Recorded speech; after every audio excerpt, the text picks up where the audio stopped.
Hey guys, welcome back to Geneva Diaries. I am Julia, and we do have inspiring videos. We make faith-based content, and we also make fun videos. So today we are embarking on our Monday motivation series, and we have been looking at the book of Job. So take a moment and go through our videos. You'll find where we have done Job chapter 1 and 2, and today we are looking at Job chapter 3 and 4. But before we go any further, make sure you subscribe, hit the like button and the notification bell, but also remember to comment on our videos. Let us know what you think about these studies. So we're gonna dive right into it, and it's gonna take us through chapter 3. Right, thank you so much guys for spending time to come and visit our page, and we really appreciate your feedback. And today we go direct to the word. We are talking about Job chapter 3, and in our last video we talked about chapter 2, and here we saw Job's friends coming and staying with him during this time of trouble, and they spoke nothing. They just stayed with him during this time. And now in chapter 3, actually now Job begins to lament. Like, the situation now is getting out of hand. It's getting too much. He's feeling overweight by the situation. And from the beginning of this chapter, we see Job saying and cursing even the day that he was born. He wishes like the day never showed up. Like he wishes like there was no light or something. And even as we read and read and read, we see Job wishing he would have died like other kings. Like, they die in dignity because they create a lot of wealth, and after this they die and they are laid to rest. And he even goes as far as comparing himself with a slave. Like, when a slave dies, he's now having freedom, and Job really feels overweight by the burden. Like, he feels like, okay, I think I now need to die.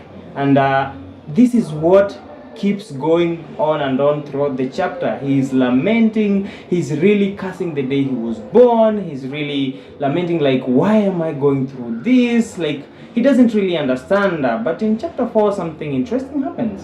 Yeah, so all of his friends were just quiet for 7 days, and then in chapter 4, Eliphaz the Temanite decides to speak out, and he starts off by encouraging Job and telling him positive things. But we'll dissect what Eliphaz really meant from all of his words.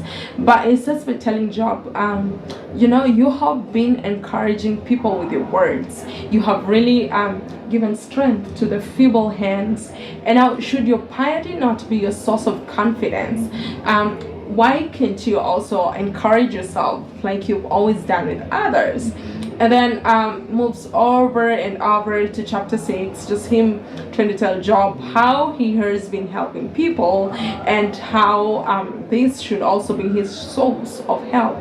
And then we move to chapter 7, and it takes a different turn.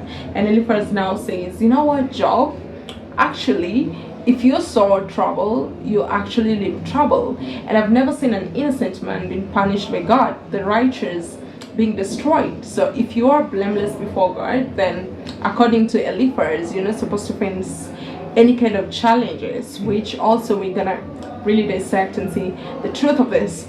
But he doesn't stop there. So he even goes ahead to tell Job that he had a vision, he had a dream, and in this dream, it is all about God to assure him that even the young lion can break his teeth or something. And it's just about really telling Job that if you are blameless, then God comes for you. Even the angels are punished for their sins, which is very contradictory.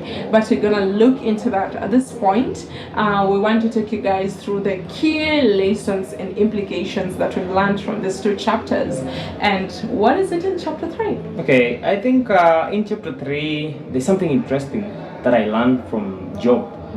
And what comes out clearly, especially for me, is that there's an expression of anger. Like, as human beings, we go through a lot at times. There are situations which you go through, maybe financial strains, maybe there are a lot of sicknesses and stuff, maybe at work and stuff. But what really do we need to do at this point? We express ourselves in anger, which is something a lot of people do. But what is different about Job is that in this point of anger expression, Job doesn't curse God. Job doesn't blame God. Job still respects God for who he is. He doesn't blame God for the mistakes or for the things that are happening to him. He just wishes that he never was born to this earth, but doesn't curse God for bringing him to this world. So that is, I think, something which comes out very clear to me, that in as much as we go through a lot, we express ourselves in anger to feel better, but in this anger expression, let us never curse God, or let us not allow ourselves to sin in this part. Ooh, that's super powerful, and I'm really encouraged by that, because it also tells us that it's okay to be angry, it's okay to be mad. So looking over to chapter 4, it's very complicated, because first of all, Eliphaz and these two other people were Job's closest friend. Yeah. So by virtue of that, he actually had a right to speak to Job. And also because Job had lamented to him, so it was more of a way of, let me try and console him. But we also see a very huge sense of mockery setting in. So when you look at the first few chapters where Eliphaz now tells Job, you have been encouraging people, you have been giving strength to the weak, and why can't you now encourage yourself in this difficult time? Why can't your piety now be a source of consolation and confidence? Why are you feeling weak? Why can't you help yourself in this situation? Yet you have been out there helping others. And then we look at from verse 7, where he brings in the issue of innocent people and not being punished, and being punished because of your sin. So what he really implies is that, Job, you have not been righteous, you have been very sinful, and you are just lying to us, because there's no way someone who is righteous can now lose everything, lose all the kids. In fact, your children died because of your sin. You lost your animals because of something that you did. And this is not in essence true, as we saw in chapter 1 and 2, that God actually allowed this to happen to Job to test him. But according to God, and also from what we see in God's life, he had been a righteous man. But Eliphaz is not aware of all of these preceding events. So he is speaking out of ignorance. And I'm really interested to see how Job really responded to this situation. I think we will definitely bring that to you, and let us know also if you have read ahead. We have, but we prefer to go bit by bit. But let us know how Job reacted to this. But what I really learned from this is, friends are there, friends that are part of our lives, but they do not necessarily understand our vision. They do not understand our calling. So something bad can be happening to you, and your friend will see it on the surface. And Eliphaz does not ask Job any questions. He is very judgmental. He just comes and says, this is happening because you have sinned. This is happening because you are not righteous and you have been lying. So he does not ask any questions. He's super judgmental, and this can happen to anyone. So what I see from this is, friends will sometimes look at the outer surface of things, and it's okay, because they do not really understand your call. Your vision is not delivered to your friends, and sometimes all of the suffering is part of the vision. It is part of your story.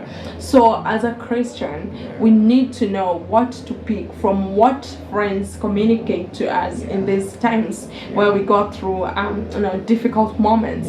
We should not be swayed with what friends tell us. And now if they say, Juliet, you're sinful and this is why you're suffering, then it doesn't necessarily mean that it is true, especially if it's coming from a very judgmental point of view. They're not asking any questions. They're simply, being super judgmental. So I think that is one of the key lessons that I picked from chapter 4. Yeah, very true. And I think I also picked something from that chapter, that let's make our stand firm. Like, don't be swayed away, just as she has said. Don't be swayed away. It doesn't matter the judgmentals, how judgmental people are about you. It doesn't matter what people talk about you. What matters is you and God, because he is the only source, and he is the only one who really understands what you're going through. Yeah, so ladies and gentlemen, that is the end of Job chapter 3 and 4. We have so much fun dissecting So much. the book of Job, Yeah. and there's so many lessons to learn from it, which we are so excited to be able to even have the grace to share with you people. So help us reach as many people as you can by sharing this video, and also leaving down your comments. And let us inspire each other, because we are in difficult moments. We are through different seasons. For others, it's all smooth. Others need our encouragement. So we appreciate that you stopped by to watch this video. So please make sure you share it with your friends and family. And see you on Thursday for our session on Inspiration Thursday. Yes, stay inspired by Dajaniba Diaries. Until next time.